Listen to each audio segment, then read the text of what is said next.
Hello guys, got a video here for you today on a new rifle coming to the channel, and this particular one is going to be a little video overview of the BSA R12. This particular rifle is the Super Carbine in 177. Now before we get started on that, there are just two things that I want to mention very briefly. First, I want to give a massive shout out to the Crawley surplus store, which is the RFD I bought the rifle from.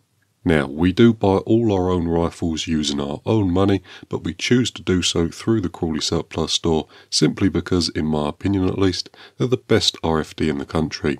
They've always got tons of stock, the people in there are nice, friendly and helpful, and they've recently launched a brand new website, so I'll leave a link to that in the description below. And then finally, before we get started, on 30th of September, PetesAirgunFarm are going to be hosting an airgun related boot sale. So if you're interested in that, have a pause of the video now and just read the leaflet.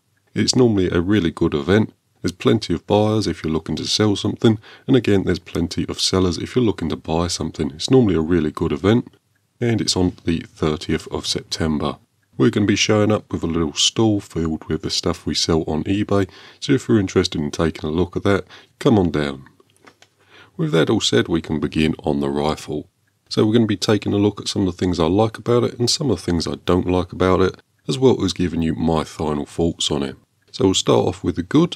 The first is the stock. So I went with the grey laminate version of the stock. They do also do a plain walnut one, but the grey laminate is very nice. It does have a bit of laser etched checkering on the front and on the grip, which feels great in the hand and looks very nice on the stock.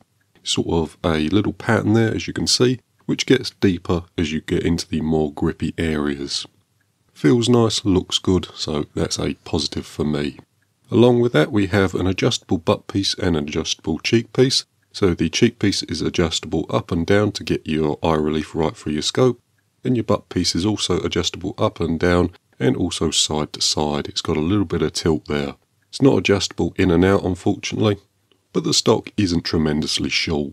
Other than that, it is fitted from the factory with sling studs both at the front and at the back of the rifle. If I'm honest, I'm probably going to be taking mine out as I don't really use a sling. I normally just shoot off a bench from a bipod, so I might replace the front sling stud with just a Picatinny mount for a bipod.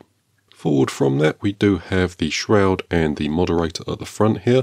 So the shroud is just a dummy shroud, air can't travel back through it unfortunately. But the silencer is nice and big on the front there, and it does do a fairly good job of quietening the rifle down some. I'll give you a quick shot for the camera. It's not the quietest thing in the world, but it's certainly not loud either. Moving back to the middle of the rifle, if we flip it over here, we see the new trigger. So obviously this rifle is a replacement for the R10, and they've clearly done something to the trigger as it's noticeably better straight out the box. It did come out the box with about a mile of first stage travel, but I've adjusted that out and it's now a fairly serviceable trigger.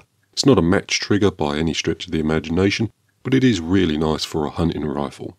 If we flip the rifle up and take a look at the bottom, you can see this little dust cap thing, so it's a fairly nice little design there. Covers both the outside of the gauge and the fill port, so nice little piece there. Quite unusual. Next up, we'll take the rifle out the stock and we'll take a look at the action. So it's just a single Allen bolt in the middle of the stock.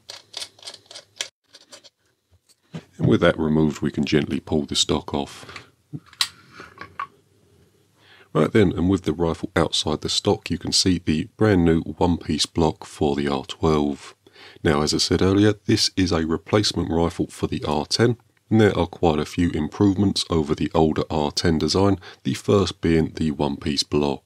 The R10 had two halves, so a top, bottom and then a separate trigger plate, as well as a separate valve housing and regulator housing, although the new R12 does still have this as a separate piece. But really nice to see a one-piece block, much more modern design, much better, there's fewer components, less things to bolt together, fewer things to get misaligned.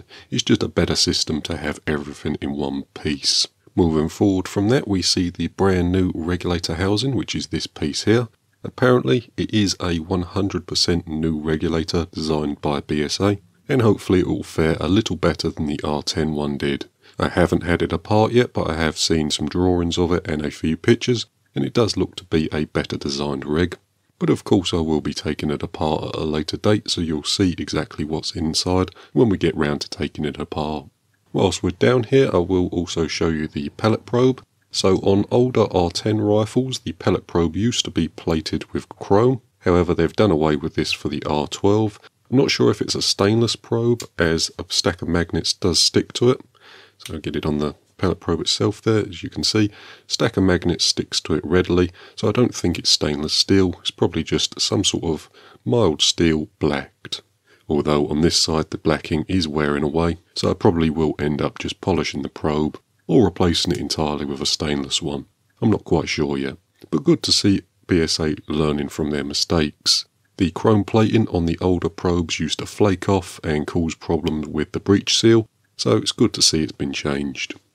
Right then, with that all said and done, that's all the good points of the rifle that I wanted to point out. We'll move on to some of the negative aspects of the rifle. So first up is the number of anti-tampers. So this plate here has a number of anti-tampers on it. Not good to see from a rifle, if I'm honest.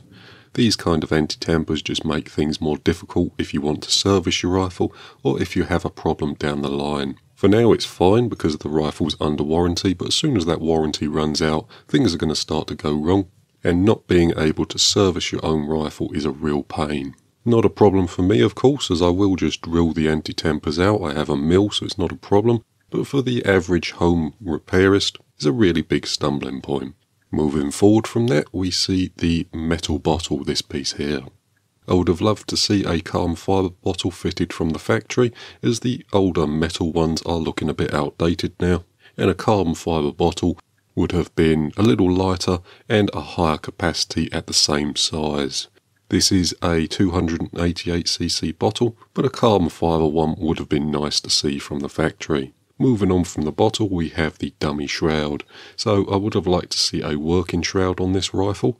Unfortunately, there is an O-ring that centralises in this piece here, which stops air from moving back through the shroud. A working shroud would have made the rifle a little quieter, so it's disappointing to see they didn't try to make a working shroud. Another thing I'm not too happy with is the crown on the end of the barrel. So I'll take the shroud off and I'll get you a good close look at that. So with the shroud off, if we take a look at the end of the barrel here, you can see, hopefully the camera will pick it up, but it's not finished off fantastically and it does fail a cotton bud test. So if we put a cotton bud in the end of the barrel and just pull it out gently, if we were to look at the end of the crown there under a loop, you'd see a number of little fibres that have been pulled off from the cotton bud. So that's not great, if I'm honest. Now I can't say for certain if that's affecting accuracy, but this rifle isn't particularly accurate as it sits now, and a crown like that certainly isn't helping.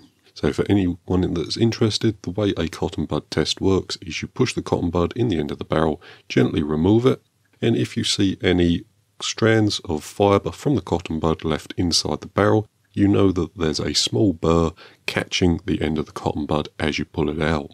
Now the reason that this is important is that the pellet needs to leave the barrel nice and cleanly with absolutely no interference. Any minor interference can cause you accuracy issues. I don't know for 100% certain that this is causing us accuracy issues, but the rifle itself isn't tremendously accurate as it sits now, so this may be contributing to the problem. You will see some shooting footage a little later, but it's not a phenomenally accurate rifle. Not nearly as bad as the Pantera was, but it's certainly not great. Next thing is the dovetail on the top here. It's not a standard dovetail, it's a 13mm dovetail, so typical BSA.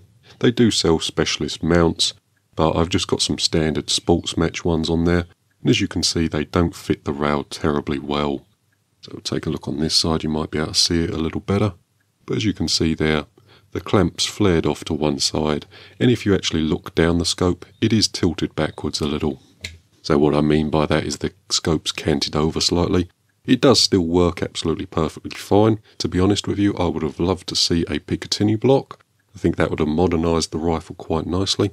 You get so many more options when it comes to Picatinny rail scope mounts, and it's just a better system overall in my opinion.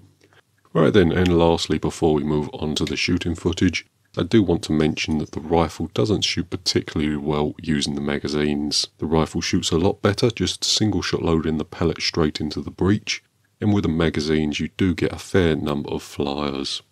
What I did notice when using the magazines is that with the mags in and pellets loaded into them, as you push the bolt forward there's an awful lot of movement in the magazines.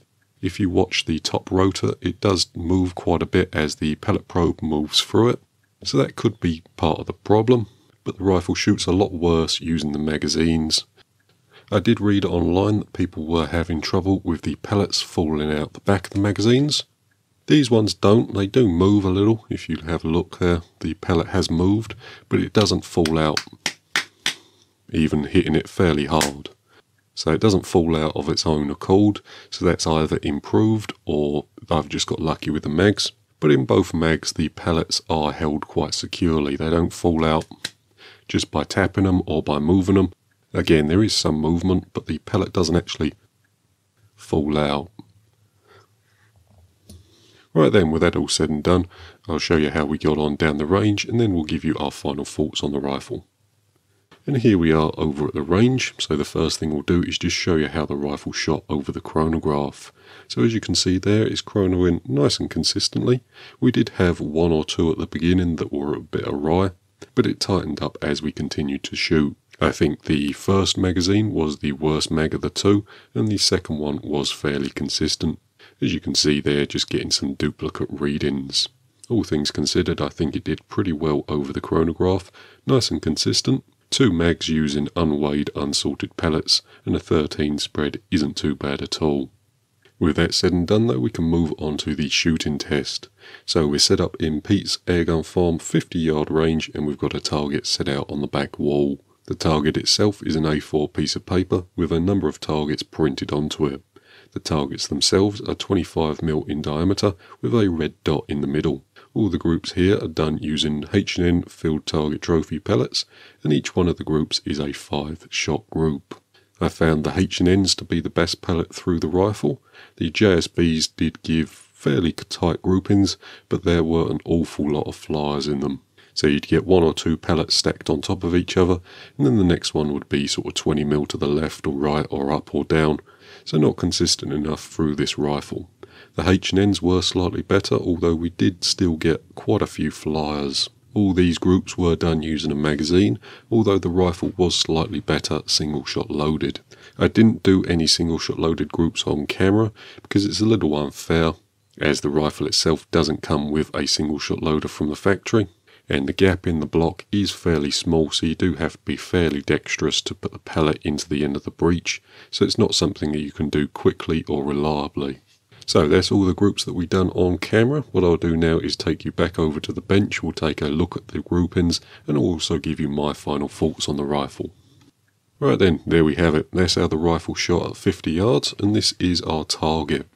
So as you can see there, the groupings themselves aren't terrible, but they aren't fantastic either.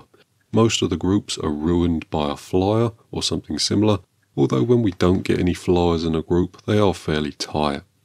So if we take a 5p piece, a 5p piece for those outside the UK is 18mm in diameter. And if we take the 5p piece there are a few groups that we can get under the 5p piece, but they are few and far between. Sort of the average group size is about 25mm, so an inch at 50 yards. Not tremendous, but not terrible either. But there we have it. The groupings do shrink significantly if we bring the rifle closer range. So a 30-yard group from this rifle is about 15mm edge to edge. But obviously we always test the rifles at 50 yards as that's what we have available. Other than that, I am quite happy with the rifle. It does shoot nicely, and I'm sure with a little bit of work we can get it more accurate.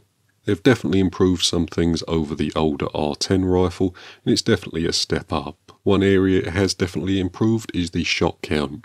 So this is a 288cc bottle, and from a 200 bar fill we are getting around 145 shots. So it's not fantastic, but it's certainly better than an R10. And BSA do claim that this rifle will do 190 shots from a 230 bar fill, which I can see it achieving. But still, from a 288cc bottle, I would have liked to see more shots. With that said though, my final thoughts on the rifle are it's fairly average if I'm honest. It's not terrible, but it's not fantastic either. It's nice to cock, nice to shoot, the stock I like on it. Shame it's not a bit more accurate, and at its current price point of £1,260 for this particular rifle, it is up against some very stiff competition. You have the Air Max Catran, the Daystate Huntsman Revere, and the Air Arms Ultimate Sporter, all around this sort of price range. And if I'm totally honest with you, I can't see myself picking an R12 over any of those rifles. It's certainly not a bad rifle, and if you love BSAs, you're going to like this rifle. I just can't say it's a fantastic rifle. It's sort of just middle of the road average for me personally. But with that said guys, that's pretty much going to do it for this video. So thanks for watching, and we'll see you in the next one.